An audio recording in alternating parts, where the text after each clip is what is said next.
ዛሬ ደግሞ ማንም ሰው የማይነግራችሁን ነገር ነው የምነግራችሁ። ሶ የኬዋን ቪዛ ወይም ደግሞ የእጮኛ ቪዛ ትልቁ ችግሩ ምን እንደሆነ ታውቃላችሁ? ከኢትዮጵያ ቶሎ የሚያልቅ ፕሮሰስ ነው። ያ ማለት የ6 ወር በዛ ከተባለ ወይ የ8 ወር ፕሮሰስ ነው። ሶ እዚህ ከመጣችሁ በኋላ ግን ትልቅ ፕሮሰስ አለው። ያ ማለት ለግሪን ካርድ አፕላይ የምታደርጉበት ማለት ነው። ሶ ከተጋባችሁ በኋላ ለግሪን ካርድ አፕላይ አድርጋችሁ ወደ አሜሪካን ሀገር ለማቅናት እጅግ ቀላል የፕሮሰስ አይነት ነው ስለተባለለት ኬዋን ቪዛ ወይም የእጮኝነት ቪዛ በዝርዝር መረጃዎቹ ልናስደምጣችሁ ነው ብቅ ያልነው። ሰላም ጤና ይስጥልን ውድ የሀገሬ ልጆች፣ በተለያዩ ዓለም ሀገራት የምትገኙ በያላችሁበት ሀገር ሰላማችሁ ይብዛልኝ። ዛሬም አዳዲስ በሆኑ መረጃዎች ብቅ ብለናል። ለዚህ ቻናል አዲስ ከሆናችሁ ሰብስክራይብ በማድረግ ሁሌ የምንለቃቸው ቪዲዮዎች እንዲደርሱ ይሁን። ቀጥታ ይዘን ወደ መጣ ነው ዝርዝር መረጃዎቻችን እናመራለን። ከሰሞኑ እንግዲህ ወደ አሜሪካን ሀገር ለመግባት እንዲሁም ደግሞ አሜሪካን ሀገርም ለመቆየት እጅግ ከባድ አዳጋች እየሆነ እንደመጣ ብዙዎቻችን እየተመለከትን ነው። እንግዲህ ወደ አሜሪካን ሀገር ለመሄድ በተለይ ሀገራችንን ኢትዮጵያ ጨምሮ 75 ሀገራት በቋሚነት ቤተሰቦቻቸው ጋር የትዳር አጋሮቻቸው ጋር ፐርማነንት ቪዛን ጠይቀው መሄድ እንደማይችሉ እገዳ ወጥቷል ማለት ነው። እንግዲህ ከዚህ ውስጥም ሀገራችን ኢትዮጵያ አንደኛዋ ነች። ይህም ማለት አንድ ግለሰብ በተለይ ኢትዮጵያ የሚኖር አመልካች ወደ አሜሪካን ሀገር በቋሚ ግሪን ካርድን ጠይቆ ለማምራት ቢፈልግ አይፈቀድለትም። የቪዛ አገልግሎትም ሙሉ ለሙሉ አይሰጠውም ማለት ነው። ያ ግለሰብ ሊሄድ የሚችልበት በጊዜያዊ በሆኑ ቪዛ ማለትም በጉብኝት በትምህርትና በስራ በሆኑ ቪዛ ነው ከኢትዮጵያ አንድ ሰው ወደ አሜሪካን ሀገር ሊያቀና የሚችለው። ታዲያ ይህም የጊዜያዊ ቪዛ ደግሞ የሚቃጠል ነው። ያ ግለሰብ አሜሪካን ሀገር የተሰጠውን የጊዜ ቆይታ አጠናቆ ወደ ሀገሩ መመለስ አለበት። አለበለዚያ ግን አንድ ሰው በአሜሪካን ሀገር እንዲቆይ የተሰጠው የቪዛ ጊዜ ካለፈ በአሜሪካን ሀገርም ከቆየ ከባባድ ቅጣቶች እየመጡ ይገኛሉ። ያ ግለሰብም አሜሪካን ሀገር ቆይቶ ግሪን ካርዱን ማመልከት እንደማይችልም ጭምር ነው መረጃዎቹ እየተሰሙ የሚገኘው። ታዲያ እንግዲህ እንደዚህ ሁሉ ነገር ጥብብ ባለበት ሰዓት ደግሞ አንድ የፕሮሰስ አይነት እጅግ ቀላል ነው የተባለ ነው መረጃዎቹ እየተሰሙ የሚገኘው። ይህም የፕሮሰስ አይነት ኬዋን ወይም የእጮኝነት ቪዛ ነው። ብዙዎች ነገር አይጠቀሙትም። ነገር ግን በዚህ አካሄድ ፕሮሰሳቸውን ቢሞክሩ በአጭር ጊዜ የተቀላጠፈ ሰክሰስ ወይም ደግሞ የተሳካ የጉዞ ሂደት እንደሚያገኙበት ነው መረጃዎቹ የተሰሙት። ነገር ግን የኬዋን ቪዛ መደረግ ያለባቸው ዋና ዋና ነጥቦች አሉ። ሙሉ ለሙሉ ግሪን ካርድን አግኝቶ በአሜሪካን ሀገር ለመኖር ማለት ነው። እንግዲህ ሰፋ ባለመልኩ በዝርዝር ስለ ኬዋን ቪዛ ወይም እጮኝነት ቪዛ ዋና ዋና መስፈርቶችና የቪዛ አይነቱን ተንተና አድርጌ ልንገራችሁ። ኬዋን ቪዛ ማለት አንድ ግለሰብ አሜሪካን ሀገር እጮኛ ካለው እዛ እጮኛው ጋር እንዲሄድ የሚፈቅድ የቪዛ አይነት ነው። እዚህ ጋር በደንብ ልብ እንድታረጉልኝ የምፈልገው አንድ ግለሰብ የትዳር አጋሩ ወይም ያገባው ግለሰብ ጋር አይደለም አሜሪካን ሀገር የሚሄደው።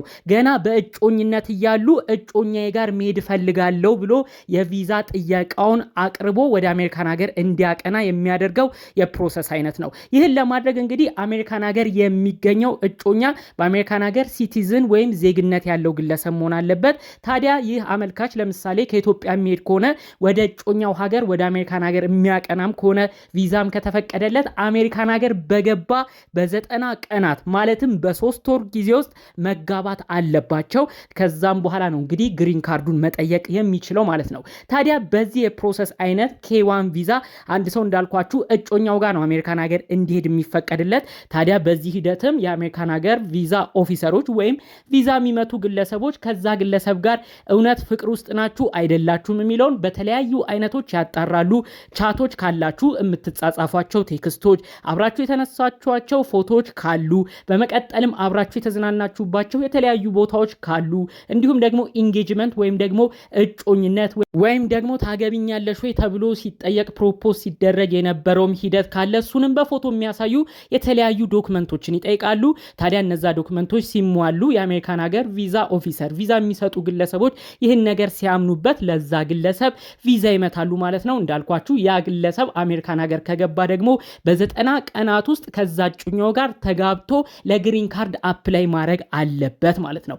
ታዲያ ለግሪን ካርድ እነዛ ግለሰቦች አፕላይ በሚያደርጉበት ጊዜ እንዳልኳችሁ በ90 ቀን ውስጥ ይጋባሉ። ያንን ሰርተፍኬታቸውንም ያሳያሉ። ታዲያ ለዛ ግለሰብ የሚሰጠው ጊዜያዊ ወይም ደግሞ ኮንዲሽናል የሚሉትን የግሪን ካርድ አይነት ነው።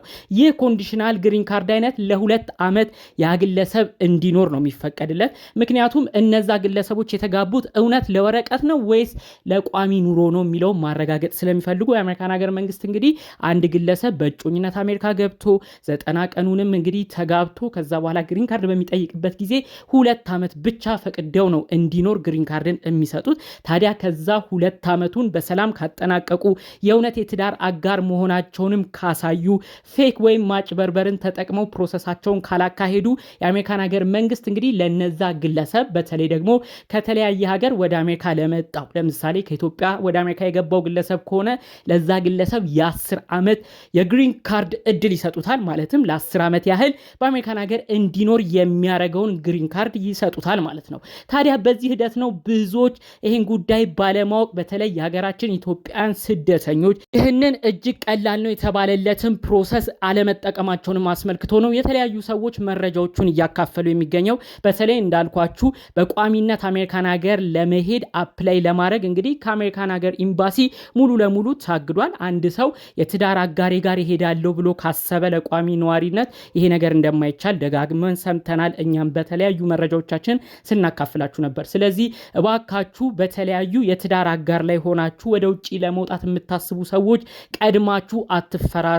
መፈራረም ያለባችሁ አሜሪካን ሀገር ስትገቡ ነው። የእጮኝነት ወይም ኬዋን ቪዛ እጅግ አጠር ያለ ፕሮሰስ ጊዜ ነው የሚወስደው። ይሄንን የፕሮሰስ አይነት ተጠቅማችሁ ከዛ የትዳር አጋራችሁ ጋር አሜሪካር ተፈራረሙ እንጂ ሌላ ሀገር ተፈራርማችሁ ዶክመንታችሁን አዘጋጅታችሁ የትዳር አጋሬን አመጣለሁ ብትሉ ብዙ ነው ጣጣው። ስለዚህ ቀደም ብሎ የፊያንሴን ቪዛ ወይም በእጮኝነት ስቴጅ ያለውን የቪዛ አይነት እንድትሞክሩ ነው በስፋት መልእክቱ እየተላለፈ የሚገኘው ማለት ነው። እንግዲህ የዚህ ኬዋን ቪዛ እንዳልኳችሁ ያ ግለሰብ ለ2 ዓመታት ያህል ያለምንም ችግር ከእጮኛው ጋር መኖር እንዳለበት ተደጋግሞ እየተነገረም ይገኛል። በዚህ መሃል እንግዲህ ፌክ ነገሮችን እያሰቡ አውቀው ለወረቀት የሚፈራረሙ ሰዎችም ከበድ ያለ ምርመራ እንደሚጠብቃቸው ነው ከወዲሁ መረጃዎቹ የተሰሙት።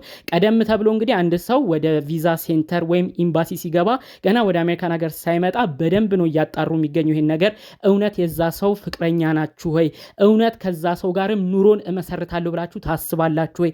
ፍቅረኛ መሆናችሁንም የሚያረጋግጥ ነገር በማለት ነው እያንዳንዱ ዝርዝር ነገር የሚጠይቋችሁ። በዚህ መሃል ፍቅረኛሽ ወይም ፍቅረኛ በሚኖርበት አሜሪካን ሀገር ምን ይሰራል? የትኛው ስቴት ውስጥ ይገኛል? በትዳር ከተጣመራችሁ በኋላ ምን አይነት ኑሮ ልትኖሩ አስባችኋል? ለምንስ ነው የምትጋቡት? እንዴትስ ነው ኑሯችሁ? እያሉ በዝርዝር በስፋት ነው ይህንን ነገር የሚነግሯችሁ። ታዲያ የእውነት ፍቅረኛ የሆነ ሰው በደንብ ኢንፎርሜሽን ቀን ወደ ቀን እየተደዋወሉ ብዙ ነገር ስለሚነጋገሩ ይሄ ነገር እንግዲህ ይከብዳል ብዬ አላስብም።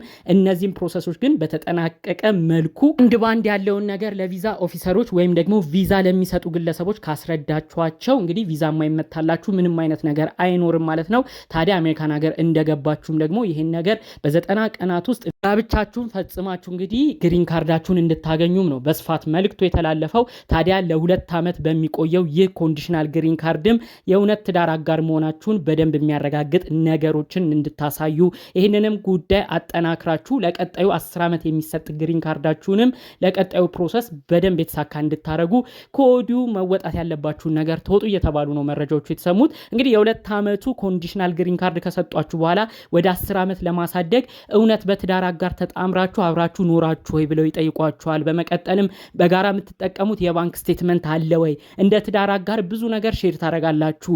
እነሱን ማረጋጋጫዎች አሳዩን፣ በጋራም ስትኖሩ እንዴት እንደነበር ግለጹልን እያሉ በስፋት እንግዲህ ደግሞ ለ10 ዓመቱ ግሪን ካርድ ለመስጠት ያው እናንተን ይጠይቋችኋል ማለት ነው። እነዚህን ጉዳዮች ግን በተጠነቀቀ መልኩ ካስገባችሁ ግሪን ካርዳችሁን ታገኛላችሁ ማለት ነው። በስተመጨረሻ ማለት የምፈልገው እንግዲህ የተለያዩ የፕሮሰስ አይነቶች እገዳ በወጣባቸው ጊዜያቶች በተለይ የቋሚ ነዋሪነትን አመልክቶ ወደ አሜሪካን ሀገር በማይቻልበት በዚህ ጊዜ የኬዋን ቪዛን መጠቀሙ እንደ ጥሩ አማራጭ በተለይ ደግሞ ለእጮኞች ይሄ ጥሩ የፕሮሰስ አይነት እንደሆነም ስለሚነገርለት ይህም በስፋት ብዙዎች እንድትሞክሩ ነው እንግዲህ ከዚሁ መልእክቴን የማስተላልፈው። በሌሎች አዳዲስ መረጃዎቼ እስክንገናኝ ለዛሬ ይዘን የመጣነው መረጃ ይህን ይመስል ነበር። ሰላሙን ሁሉ ተመኘውላችሁ። ሰላም